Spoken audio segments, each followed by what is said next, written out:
50 വരെയുള്ള വാക്യങ്ങളിൽ അതിന്റെ സംക്ഷിപ്തമായ രൂപം ഇങ്ങനെയാണ്. യേശു തമ്പുരാൻ ഒരു പരീശന്റെ വീട്ടിൽ ഭക്ഷണത്തിന് ക്ഷണിച്ചു. യേശു തമ്പുരാനെ അവൻ ഭക്ഷണത്തിന് ചെന്നു, ഭക്ഷണത്തിനിരിക്കുക. യേശു തമ്പുരാൻ ആ ഭവനത്തിലുണ്ടെന്നറിഞ്ഞ് ആ പട്ടണത്തിലെ ഒരു പാപിയായ സ്ത്രീ കർത്താവിന്റെ അടുക്കൽ വന്നു.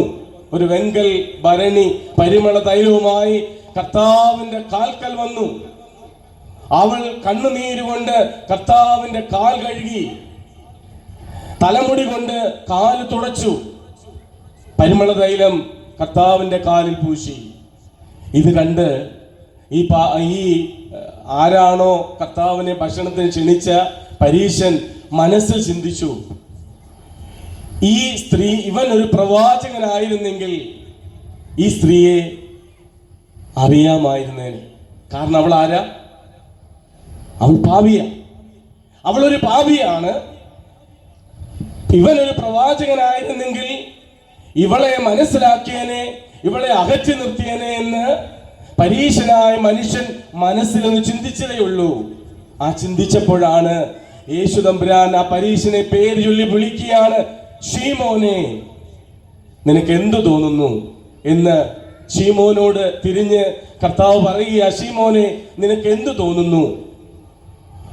ഒരു കടക്കാരന് അല്ലെങ്കിൽ ഒരു യജമാനിൽ നിന്ന് 2 പേർ കടം വാങ്ങി 500 വെള്ളിക്കാശും 50 വെള്ളിക്കാശും.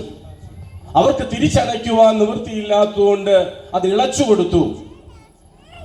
ആരായിരിക്കും കൂടുതൽ യജമാനെ സ്നേഹിക്കുന്നത് എന്ന് പരീശനോട് കർത്താവ് ചോദിക്കുമ്പോൾ പരീശൻ പറയുന്നു, കൂടുതൽ ഇളച്ചു കൊടുക്കുന്നവനായിരിക്കും കൂടുതൽ സ്നേഹിക്കുന്നത്. എന്നിട്ട് പരീശനോട് പറയുക, നിന്റെ വീട്ടിൽ ഞാൻ വന്നു, എന്റെ കാൽ കഴുവാൻ നീ വെള്ളം തന്നില്ല, പക്ഷേ ഈ സ്ത്രീ അവളുടെ കണ്ണുനീര് കൊണ്ട് എന്റെ കാൽ കഴുകി. നീ എന്റെ കാലിന് അല്ലെങ്കിൽ എന്റെ കാല് തുടച്ചില്ല, പക്ഷെ ഇവൾ തലമുടി കൊണ്ട് കാല് തുടച്ചു. എന്റെ കാലിൽ പരിമള തൈലം പൂശി. എന്നിട്ട് സ്ത്രീയോട് പറയുകയാണ്, സ്ത്രീയെ സമാധാനത്തോടെ പോകുക. അവിടെ പറയുന്ന അവസാനത്തെ വാക്ക്, അവൾ സമാധാനത്തോടെ മടങ്ങിപ്പോയി എന്നാണ് ആ ഭാഗം അവസാനിക്കുന്നത്. ഞാൻ എന്തിനാണ് ഈ ഭാഗം ഓർമ്മിപ്പിച്ച് ചോദിച്ചാൽ, ഞാൻ പറഞ്ഞല്ലോ, കർത്താവിന്റെ പാദപീഠത്തിലാണ് നാം ആയിരിക്കുന്നത്. പത്രോസ് പറഞ്ഞു, കർത്താവേ, ഇവിടെ ഇരിക്കുന്നത് ഏറെ നന്ന് എന്ന് പത്രോസ് വിളിച്ചു പറയുമ്പോൾ, ഈ പെരുന്നാളിൽ കൂടിയിരിക്കുന്ന ദൈവമക്കളെ നമുക്ക് പറയുവാൻ സാധിക്കണം, കർത്താവേ, ഇവിടെ ഇരിക്കുന്നത് ഏറെ നന്ന്. കാരണം നമ്മളെ അറിയുന്ന ഒരു ദൈവമുണ്ട്, നമ്മളെ മനസ്സിലാക്കുന്ന ഒരു ദൈവമുണ്ട്, നമ്മുടെ കുറവുകളെ മനസ്സിലാക്കുന്ന ഒരു ദൈവമുണ്ട്.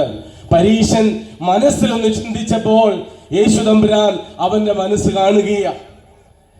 ആ സ്ത്രീയെ കുറിച്ച് പരീശൻ മനസ്സിൽ ചിന്തിച്ചു, ഈ സ്ത്രീയെ കുറിച്ച് ഇവൻ ഒരു പ്രവാചകനായിരുന്നെങ്കിൽ മനസ്സിലാക്കിയനെ. കാരണം ഇവൾ ഒരു പാപിയാണ്, അവളെ അകറ്റി നിർത്തിയനെ എന്ന് പരീശൻ ചിന്തിക്കുമ്പോൾ ആ പരീശന്റെ മനസ്സിരിപ്പ് കർത്താവ് മനസ്സിലാക്കുകയാണെങ്കിൽ, ഈ ദേവാലയത്തിൽ കൂടി വന്നിരിക്കുന്ന ദൈവമക്കളെ നമ്മളൊന്ന് ഓർക്കുക, പെരുന്നാൾ ചടങ്ങുകളായി മാറുന്നതിന്റെ കാരണം നമ്മെ തന്നെ ബോധ്യമില്ലാത്തത് കൊണ്ടാണ്. ഇന്ന് പലപ്പോഴും ഞാൻ ആരാണ്, ഞാൻ എന്താണ്, എൻ്റെ ഉത്തരവാദിത്വം എന്താണ് എന്ന് പലപ്പോഴും വിസ്മരിച്ചു പോകുന്നത് കൊണ്ട്, മറന്നു പോകുന്നത് കൊണ്ട് പലപ്പോഴും നമ്മുടെയൊക്കെ കൂദാശകളും ആരാധനകളും നമ്മുടെ കൂടിവരുകളൊക്കെ പലപ്പോഴും യാന്ത്രികമായി അല്ലെങ്കിൽ ചടങ്ങുകളായി മാറുകയാണ്. ഉള്ളിൻ്റെ ഉള്ളിൽ നിന്ന് സ്നേഹിക്കുവാൻ, കരുതുവാൻ, മറ്റുള്ളവരെ മനസ്സിലാക്കുവാൻ നമുക്കൊക്കെ സാധിക്കാതെ പോകുന്നു എന്നുള്ളത് ഈ വേദഭാഗം നമുക്ക് തരുന്ന സന്ദേശമാണ്. അതുകൊണ്ട് പ്രിയപ്പെട്ടവരെ, എന്തിനാണ് കർത്താവിന്റെ പാദപീഠത്തിൽ നാം ആയിരിക്കുന്നു ചോദിച്ചാൽ, ഞാൻ അവിടെ നൽകുന്ന ഒരു ഒറ്റ വാക്യമാണ്, സന്തോഷ പരിപൂർണതയുടെ ഇടമാണ് കർത്താവിന്റെ പാദപീഠം.